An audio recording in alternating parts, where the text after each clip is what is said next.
Take you back to this breaking news story we've been tracking for you over the course of the afternoon. We know at least 16 people have died in a train crash in the Free State, just outside the area of Kroonstad. Our reporter Sigalelwa Mdingi is at the scene and continues to bring us regular updates on what is coming out of there. Now, Siki, we know that 16 people have been confirmed dead so far, but since then we've seen a number of bodies being brought up from that wreckage, being loaded into mortuary vans. Do we have any finality at this particular point, now that recovery operations appear to have been put on hold, as to what the final death toll figure is for now?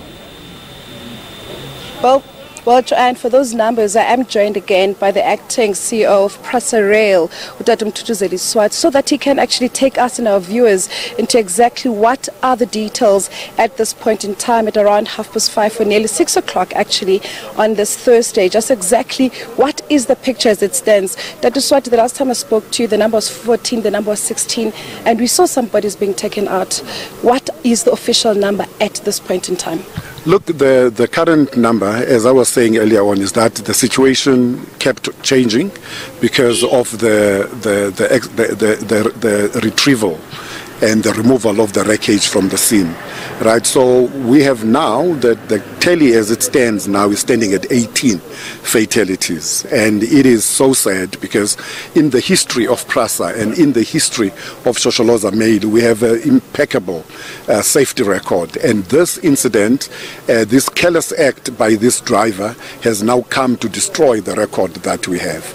And we want to assure our public that we will continue to be taking all of the necessary steps to make sure that the service that we are rendering to them continues to be the best service ever and the safest that there is that they can be able to use.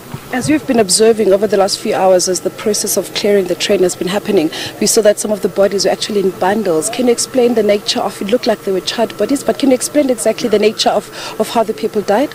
Look, this is probably the saddest part, of this incident, is that all of the bodies that have been taken out of the train are those people who were trapped. And basically what it means is that they couldn't escape the train that had derailed, and as a result they then got burned to death, basically. And this is very tragic.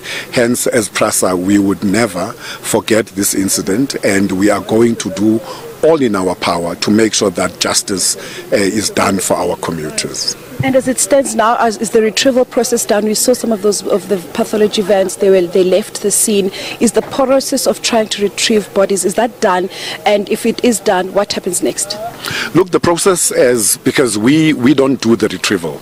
That is a different agency that does that. So the information we have and what they have given us is that they are now done with the process, and all that now needs to happen is that the wreckage must now be removed from site. That is the process that is now going to be taking place. We estimate that that process is going to take about 36 hours.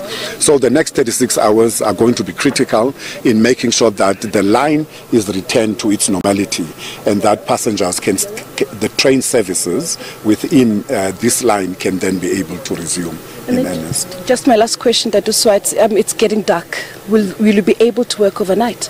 Look, I mean, this is what we do. This is what Transnet does.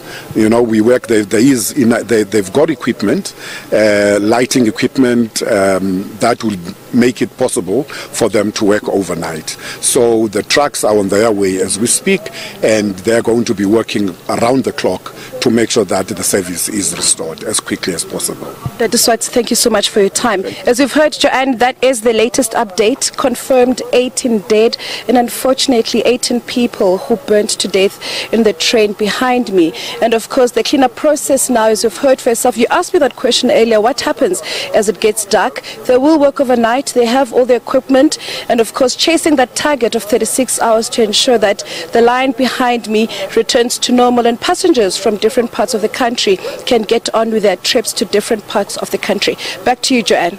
Very much for that, Siki. Quite a task lying ahead there for rescue workers and recovery workers who will be working on removing that train from the tracks over the next 36 hours to try and get things back to normal there. Our reporter Sigalelwa Mdingi, you saw there, speaking to PRASA Rail's acting CEO. He has confirmed at least 18 people have died in this train crash. Sadly, that figure may rise. We'll keep you updated on any further developments in the story. Now, before we go